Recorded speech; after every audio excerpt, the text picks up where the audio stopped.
ఇవాళ మేము ఒకటే అడుగుతున్నాం,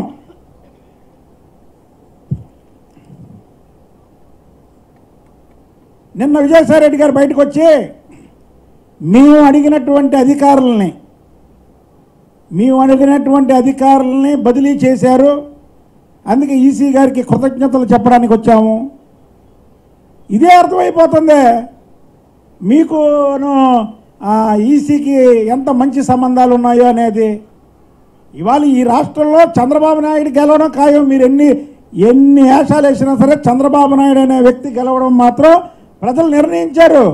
కానీ ఇక్కడ జరిగినటువంటి తప్పుల్ని మరో చోట జరగకూడదని ఈ దేశానికి ఒక లెజెండ్గా మీరు చంద్రబాబు నాయుడు గారు, మోడీ ఉన్నాడు, ఇవాళ ప్రధానమంత్రి, రాష్ట్రాలన్నీ తిరుగుతున్నాడు. చంద్రబాబు నాయుడు గారు ప్రధాని కాదు, ముఖ్యమంత్రి. ఇవాళ ఏమిటి 96 నుంచే అయినా రాష్ట్రాలన్నీ తిరుగుతారు. పక్కన ఉన్నటువంటి ఒరిస్సాలో తుఫాను వచ్చి అల్లకొల్లోలం అయితే ఈ రాష్ట్ర ముఖ్యమంత్రిగా పక్క రాష్ట్రానికి వెళ్ళి కొన్ని రోజులు అక్కడ గడిపి ఇక్కడ ఉన్నటువంటి వనరులను అక్కడ సహాయం చేసినటువంటి గొప్ప నేత. ఆయనకి బాధ్యత ఉంది, మిగతా రాష్ట్రాల మీద కూడా బాధ్యత ఉంది. కాబట్టికే ఇవాళ ప్రతి రాష్ట్రంలో కూడా ఆయన్ని పిలిచి ప్రచారానికి రమ్మంటున్నారు. రేపు నీ వారణాసి కూడా వస్తాడు మోడీ గారు. రేపు మీరు పోటీ చేస్తున్నటువంటి వారణాసి కూడా వస్తారు. వచ్చి చంద్రబాబు నాయుడు గారు అక్కడ మాట్లాడతారు. మీరు ఈ దేశానికి ఏ అన్యాయం చేశారో ఆయన చెబుతారు.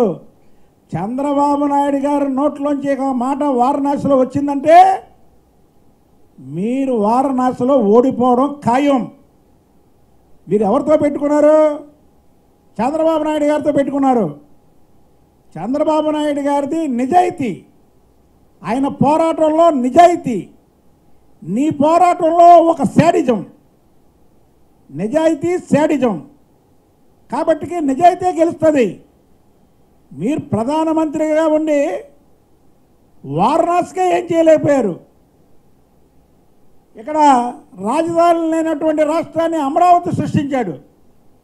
దీన్ని చూసి తట్టుకోలేక నువ్వు ఏ ఎజెండా పెట్టుకొని అధికారంలోకి వచ్చావో, నల్లధనాన్ని వెలికి తీస్తా, ప్రజల ధనాన్ని దోచుకున్నటువంటి రాజకీయ నాయకులకు ఓసలు లెక్క పెట్టిస్తానని చెప్పినటువంటి మీరు ఇవాళ ప్రజాధనాన్ని దోచుకున్నటువంటి జగన్మోహన్ రెడ్డి, విజయసాయి రెడ్డి లాంటి వ్యక్తులకే మీరు ఈసీతో సంబంధాలు కుదురుతున్నారు.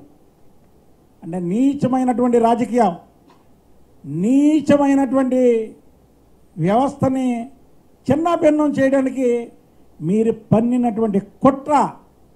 ఈ కుట్రకి ప్రతిఫలం ఎప్పుడు ఉంటుందంటే మే 23న ప్రజా తీర్పు బ్యాలెట్ బాక్సులోంచి బయటకు వస్తా చూసారా, ఆ రోజు బయటపడిద్ది మీది, మీకు సహచరులకు ఉన్నటువంటి ఇక్కడ జగన్ రెడ్డి, విజయసాయి రెడ్డిది. ఇకపోతే జగన్మోహన్ రెడ్డి గారు ముఖ్యమంత్రిగా బోర్డు పెట్టుకున్నారు. అయ్యా జగన్మోహన్ రెడ్డి గారు, మన చిన్నప్పుడే పాట రూపంలో ఒకటి వచ్చింది, తొందరపడి ఒక కోయిల ముందే కూసింది అని. అలాగే మీరు తొందరపడి బోర్డు పెట్టుకున్నారు. రేపు 23న తెలుగుదేశం గాలి వస్తుంది, ఒక ప్రభంజనం. ఆ సునామీలో మీ రెక్కలు తెగి కింద పడిపోవడం ఖాయం. అప్పుడేమంటారు? ఎంత పదవి పిచ్చా, ఎంత డబ్బు పిచ్చా రాష్ట్రంలో ఎక్కడైనా ఉన్నాయండి? ఎన్నికలు అవ్వకముందే ముఖ్యమంత్రి అని బోర్డు తగిలించుకోవడానికి నువ్వు అసలు అర్హుడివేనా? నువ్వు ముఖ్యమంత్రి అయితే ఈ రాష్ట్రం ఏమైపోయిద్దో అని గజగజలాడుతున్నారు ప్రజలు.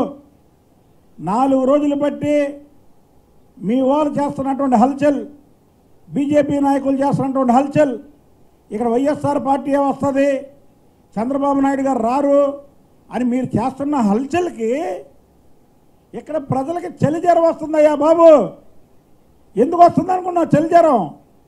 మీరు వస్తే ఈ రాష్ట్రం ఏమైపోయిద్దో, మేమేమైపోతామో, మా పిల్లలు ఏమైపోతారో అని ఇక్కడ నిజంగానే అంత అసలు మీరు చంబల్లో ఇలా ఉండాల్సినటువంటి గజ దొంగలు వాళ్ళని చూసినా భయపడతారు. చంబల్లో ఇలా ఉన్నటువంటి గజ దొంగలను చూసి భయపడతారు. ఇక్కడ ఉన్నటువంటి జగన్మోహన్ రెడ్డి విజయసాయి రెడ్డిని చూసి భయపడతారు.